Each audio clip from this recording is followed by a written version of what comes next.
Hello students, कैसे हो आप सब। एम स्कूल में आप सबका हार्दिक स्वागत है। स्टैंडर्ड 10th सब्जेक्ट हिंदी इकाई 6 कालिदास का प्राणी प्रेम, जिनका पार्ट 2 आज हम देखने वाले हैं, जिनके लेखक है मोहन राकेश। पार्ट 1 में हमने देखा था कि कालिदास है एक आहत हिरण शावक को लेके मल्लिका के घर आते हैं और वो हिरण शावक को अच्छे करने में दोनों लग जाते हैं और दोनों के बीच बातचीत होती रहती है। और लास्ट में हमने देखा था कि कालिदास है वो हिरण जो है उनके मुंह से उसे दूध पिला देता है। बस ऐसे ऐसे करके वो मल्लिका को दिखाता है। और तभी है वो दंतुल, जो हमारे कैरेक्टर का एक मतलब हमारे जो नाटक है उनका ये कैरेक्टर है, वो आते हैं। और फिर क्या होता है जो आज हम देखने वाले हैं। दंतुल दूध पिलाकर इसके कोमल मांस को और कोमल कर लेना चाहते हो। कालिदास और मल्लिका चौंक कर उसे देखते हैं। मल्लिका हिरण शावक को लिए थोड़ा पीछे हट जाती है। कालिदास दूध का भाजन आसन पर रख देता है। હવે જે પ્રમાણે આપણે વાત થઈ હતી કે દંતુલ છે એ જોવે છે, આપણે જોયું હતું કે આંગણ છે, જે આંગણું છે એ આંગણા પાસે આવીને એ પોતે ઊભો રહી જાય છે અને થોડી વાર છે એને જોતો રહે છે. તો કાલિદાસ શું કરે છે કે જે હરણનું બચ્ચું છે એને છે દૂધ પીવડાવતો હોય છે કે આવી રીતે દૂધ પી, એમ એ લોકો છે કરતા હોય છે. દંતુલ છે તરત આગળ આવે છે અને પછી પોતે કહે છે કે આને છે દૂધ પીવડાવીને આનું જે માંસ છે એ તમે કેવું તો કે એકદમ કોમળ છે એ માંસ કરી લેવાનું ઈચ્છો છો, એવો પ્રશ્ન કરે છે. એટલે જ્યારે પણ આ બોલે છે ત્યારે કાલિદાસ અને મલ્લિકા છે બંને આશ્ચર્ય પામી જાય છે અને મલ્લિકા છે જે હરણના બચ્ચાને લઈ અને થોડી પાછળ હટી જાય છે, કારણ કે એને એવું લાગે છે કે આ હરણના બચ્ચાને લઈ જશે. અને કાલિદાસ છે એ પણ દૂધનું જે ભાજન એટલે કે જે પાત્ર છે એ આસન ઉપર રાખી દે છે. कालिदास कहते हैं, जहाँ तक मैं जानता हूँ हम लोग परिचित नहीं है, तुम्हारा एक अपरिचित घर में आने का साहस कैसे हुआ। दंतुल एक बार मल्लिका की ओर देखता है और फिर कालिदास की ओर. बरोबर છે. હવે કાલિદાસ છે એ પણ સામે ઉત્તર આપે છે અને કહે છે કે જ્યાં સુધી હું તને ઓળખું, હું છે એ જાણું છું એ પ્રમાણે આપણે એકબીજાથી પરિચિત નથી અને એક અપરિચિત વ્યક્તિ તરીકે તારે આ ઘરમાં આવવાની હિંમત કેવી રીતે થઈ. એટલે દંતુલ છે પહેલાં મલ્લિકાની સામે જોવે છે અને પછી કાલિદાસની તરફ જોવા લાગે છે. दंतुल कहते हैं, कैसी आकस्मिक बात है कि ऐसा ही प्रश्न मैं तुमसे पूछना चाहता था। हमारा कभी का परिचय नहीं, फिर भी मेरे बाण से आहत हिरण को उठा ले आने में तुम्हें संकोच नहीं हुआ। यह तो कहो कि द्वार तक रक्त बिंदुओं के चिन्ह बने हैं, अन्यथा इन बादलों से घिरे दिनों में मैं तुम्हारा अनुसरण कर पाता. बरोबर છે કે જેવો કાલિદાસ એને પ્રશ્ન પૂછે છે કે એક અપરિચિત વ્યક્તિના ઘરમાં આવવાનું તારી હિંમત કેવી રીતે થઈ, એટલે તરત છે એ દંતુલ પણ છે એનો જવાબ આપે છે કે આકસ્મિક એટલે કે સહસા અથવા અચાનક, કે આ એક કેવી અચાનક અથવા સહસા બની ગયેલી વાત છે કે આ પ્રશ્ન તો મારે તમને પૂછવો જોઈએ કે આપણો એકબીજાનો પરિચય નથી, છતાં પણ મારા બાણથી આહત એટલે કે ઘાયલ થયેલા હરણના બચ્ચાને તમે ઉઠાવી લઈ આવ્યા, એમને તમને જરા પણ સંકોચ એટલે કે ખચકાટ પણ થયો નહીં. અને એ પણ કહે છે કે એ તો સારું કહો કે ઘર સુધી છે એ રક્ત એટલે કે લોહીના જે ટીપાઓ છે કે જે બિંદુ છે એના જે ચિહ્ન બનેલા હતા, નહીતર છે આ વાદળો છે ઘેરાયેલા હતા એ દિવસોમાં હું તમારું અનુસરણ એટલે કે હું તમારો પીછો કરી શકત. कालिदास, देख रहा हूँ कि तुम इस प्रदेश के निवासी नहीं हो. દંતુલ વ્યંગ્યાત્મક હસી હસતા હે. ત્યારે છે કાલિદાસ એને કહું છું કે જોઈને તો લાગે છે કે તમે આ પ્રદેશના નિવાસી એટલે કે રહેવાસી નથી. ત્યારે વ્યંગ્યાત્મક મતલબ કટાક્ષમાં, ત્યારે દંતુલ છે એ કટાક્ષમાં હસે છે.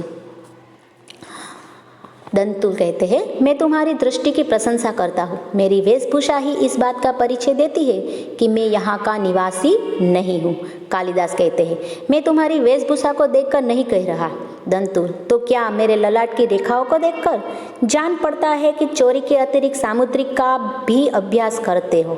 बरोबर છે. હવે દંતુલ એની કહે છે કે મારે તમારી જે દ્રષ્ટિ છે, જે તમારી જોવાની જે દ્રષ્ટિ છે એની હું ખરેખર બહુ પ્રશંસા છે એ કરું છું. શું કામ? તો કે મારી વેશભૂષા છે એ જ મારી જે મતલબ કે મારો જે પહેરવેશ છે કે મારો જે દેખાવ છે એ જ આ વાતનો છે પરિચય આપી દે છે કે હું અહીંનો નિવાસી એટલે કે રહેવાસી નથી.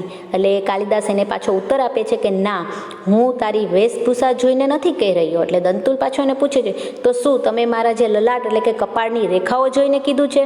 એટલે કે આ જોઈને તો એવું લાગે છે કે ચોરી, બરોબર છે, કારણ કે એ દંતુલ છે એવું માને છે કે કાલિદાસ છે એણે છે જે આ હિરણ શાવક છે, બરોબર છે, કે જે હરણનું બચ્ચું છે કે એની પાસેથી લઈ લીધું હતું. એટલે એમ કે ચોરીની સિવાય તમે સામુદ્રિક એટલે કે જ્યોતિષનો પણ શું તમે અભ્યાસ કર્યો છો? મલ્લિકા ચોટ ખાઈ સી કુછ આગે આતી હૈ. मल्लिका तुम्हें ऐसा लांछन लगाते लज्जा नहीं आती? दंतुल क्षमा चाहता हूँ देवी, परंतु यह हिरण शावक जिसे बाहों में लिए है मेरे बाण से आहत हुआ है, इसीलिए यह मेरी संपत्ति है. मेरी संपत्ति मुझे લોટા તો દેગી, બરોબર છે. હવે આવું બધું કહે છે ત્યારે મલ્લિકા છે એને પણ શું થાય છે તો કે મલ્લિકા છે એને પણ થોડી દુઃખ થાય છે. એટલે એ પણ થોડી છે એ ગુસ્સામાં છે એ આગળ આવે છે અને મલ્લિકા પણ છે એ દંતુલને કહેવા લાગે છે કે તમને આવું લાંછન એટલે કે દોષ અથવા તો કલંક, કે તમે આવું કલંક લગાવતા પણ થોડી પણ શરમ નથી આવતી? ત્યારે દંતુલ છે એ જે મલ્લિકા છે એને કહે છે કે હું માફી માગું છું દેવી, પણ આ જે હરણનું બચ્ચું છે કે જેને બાહોમાં તમે હાથમાં લઈને જે તમે ફરો છો એ ક્યાં છે તો કે એ મારા બાણથી आहत એટલે કે ઘાયલ થયેલું છે, એટલા માટે આ મારી સંપત્તિ છે અને મારી સંપત્તિ તમે મને આપી દેશો, આવું છે એ કહે છે. कालिदास कहते हैं, इस प्रदेश में हरिणों का आखेट नहीं होता राजपुरुष, तुम बाहर से आए हो इसीलिए इतना ही पर्याप्त है कि हम इसके लिए तुम्हें अपराधी न माने. बरोबर છે. શું કહે છે એને કે આ પ્રદેશમાં હરણ છે એનું આખેટ એટલે કે શિકાર છે એ થતો નથી. તમે બહારથી આવેલા છો એટલે એટલું તમારા માટે પર્યાપ્ત એટલે કે યોગ્ય છે કે ઘણું છે કે તમે છે અપરાધી, બરોબર છે, કે તમને અપરાધી માનવામાં ન આવે. અપરાધી યાની કે જેને અપરાધ અથવા ગુનો કરેલો છે તે. दंतुल कहते हैं, तो राजपुरुष के अपराध का निर्णय गांववासी करेंगे. ग्रामीण युवक अपराध और न्याय का शब्दार्थ भी जानते हो. बरोबर છે. ત્યારે રાજપુરુષ છે દંતુલ છે એને જવાબ આપે છે કે રાજપુરુષ છે એનો જે અપરાધ કરેલો, એને જે ગુનો કરેલો છે એનો નિર્ણય શું ગામના લોકો કરશે? પછી એને કહે છે કે ગ્રામીણ યુવક અપરાધ અને ન્યાય શબ્દ છે, શબ્દાર્થ भी છે એ તમે જાણો છો? कालिदास, शब्द और अर्थ राजपुरुषों की संपत्ति है, जानकर आश्चर्य हुआ. दंतुल, समझदार व्यक्ति जान पड़ते हो, फिर भी नहीं जानते कि राजपुरुषों के अधिकार बहुत दूर तक आते हैं. मुझे देर हो रही है, यह हिरण शावक मुझे દે દો.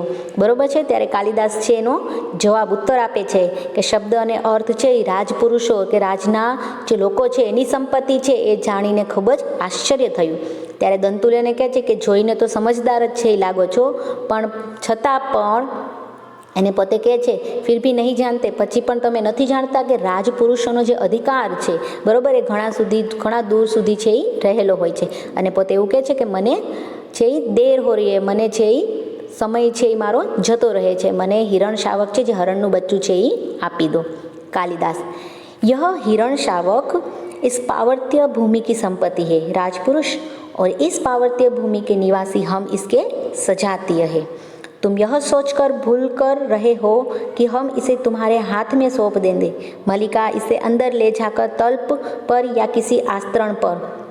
અંબિકા સહસા અંદર સે આતી હે. બરોબર છે. હવે જ્યારે એને કહ્યું છે કે ભાઈ મને મોડું થાય છે, હિરણનું બચ્ચું છે મને આપી દે, ત્યારે કાલિદાસ એને કહે છે કે પાવર્ત્ય યાની કે પવિત્ર, બરોબર છે, કે જે આ પર્વતીય, બરોબર છે, કે જે આ પર્વતીય ભૂમિ છે, પાર્વત્ય ભૂમિ એટલે કે પહાડી જમીન અથવા તો પર્વતીય જમીન, કે આ જે હરણનું બચ્ચું છે આ પર્વતીય જમીનની સંપત્તિ છે રાજપુરુષ, અને આ જે પર્વતીય ભૂમિના જે નિવાસી અમે જે રહેવાસી છે અમે એના સજાતીય એટલે કે અમે એક જ જાતિવાળા કે એક ही तरह के जीव, આપણે બધા મતલબ એક જ જેવા જીવ છે, અને અમે પણ છે એ આ એમ જે હિરણ શાવક છે એને અમે નહીં આપે. અને તે ભૂલથી પણ છે એવું ક્યારેય વિચારી લીધું કે અમે તને છે તારા હાથમાં આ હરણના બચ્ચાને આપી દેશું. મલ્લિકા છે એને અંદર લઈ જઈને એક તલ્પ, બરોબર, તલ્પ જે વર્ડ આપેલો છે કે કોઈ આપણે કહી શકાય કે પથારી અથવા કોઈ ખાટલો અથવા શૈયા એના ઉપર, અને કોઈ પણ નાના એવા આસ્તરણ એટલે કે પથારી ઉપર, બરોબર છે, આટલું કરે છે. ત્યાં અંબિકા છે એ સહસા એટલે કે અચાનક જ છે એ અંદર આવે છે.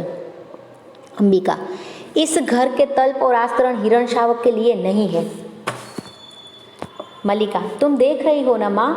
ત્યાં છે એ વાક્ય અટકી જાય છે। અંબિકા, हाँ देख रही हूँ, इसीलिए तो कह रही हूँ तल्प और आस्तरण मनुष्य के सोने के लिए है, पशुओं के लिए નહીં હે।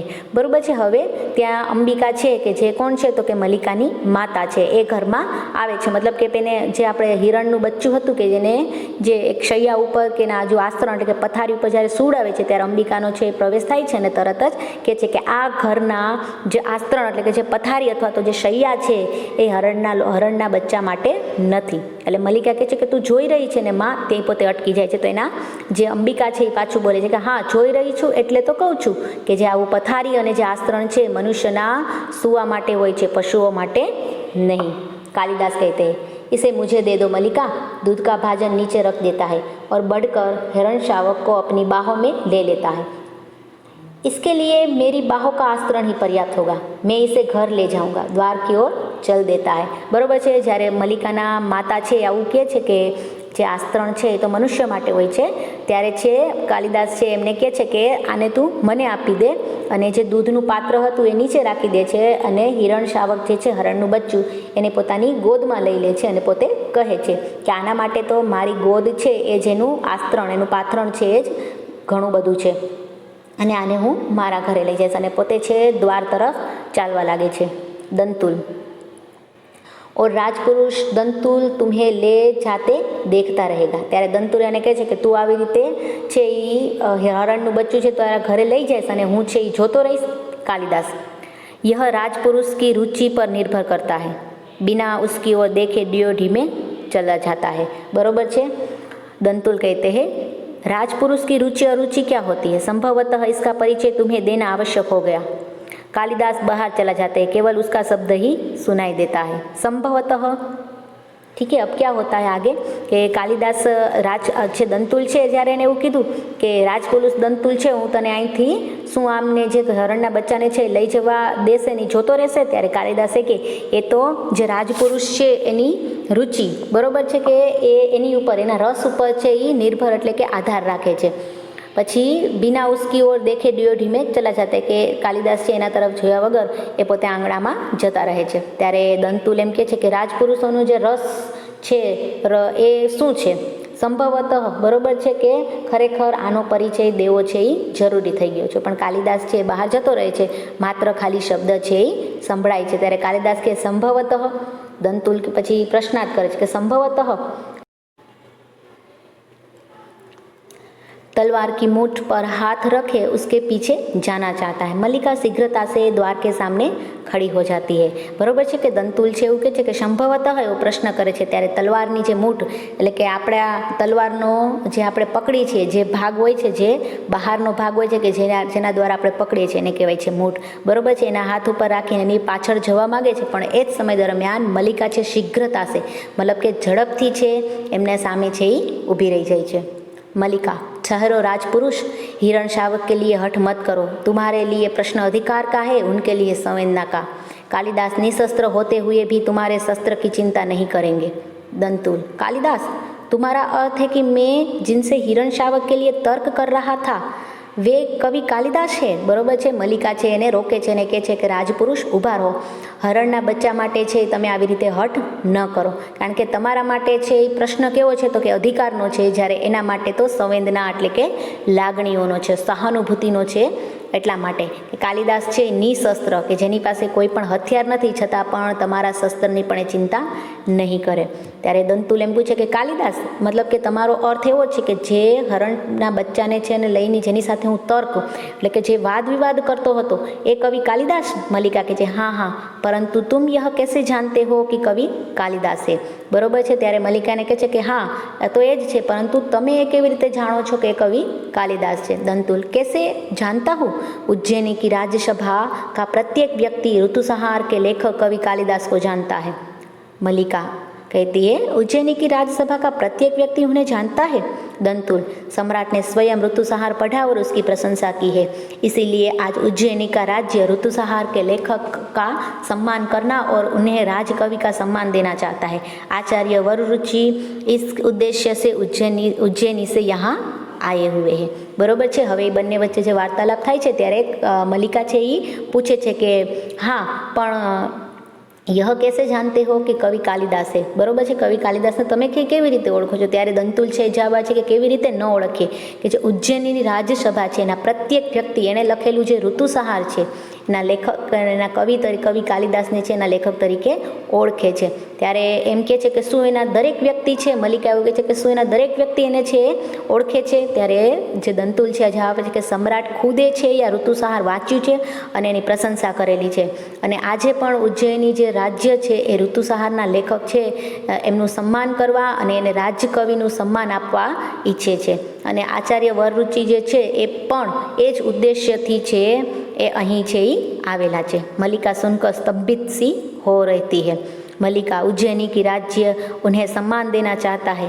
राजकवि का आसन बरोबर है। थोड़ी वार माटे तो मल्लिका पण शुं थई जाय छे तो के अचंब स्तंभित एटले के आश्चर्य थई जाय छे अने पोते छे बोलवा लागे कि उज्जैननुं जे राज्य छे एने सम्मान आपवा इच्छे छे ने राजकविनुं आसन। दंतु मुझे खेद है कि मैंने उनके साथ अशिष्टता का व्यवहार किया, मुझे जाकर उनसे क्षमा मांगनी चाहिए। बरोबर है। अने पोते एवुं कहे छे कि मने ए बाबतनुं दुख छे कि मैं एनी साथे अशिष्टता एटले के उड्डनता भर्यो छे जे व्यवहार करेलो छे एना माटे जईने मारे एनी पासे जई अने क्षमा छे ई मागवी जोईए। कारण के दंतुलने पण खबर हती, एने एम ज हतुं कि कोई एक ग्रामीण छे जे व्यक्ति छे कि जेनी साथे पोते आवो जे तर्क छे अने वाद विवाद छे ई करता होय छे। एमणे लखेलुं जे छे ऋतुसंहार कि जेमना कवि कालिदास द्वारा छे ई लखायेलुं जे छे अने जे छे उज्जैननी जे राज्यसभा के जेमां छे ए कालिदासने छे ए राजकवि के जेने आपणे राज्यना राजकवि तरीकेनुं जे सम्मान छे आपवामां आवे छे ने राजकवि छे कहेवामां आवे छे।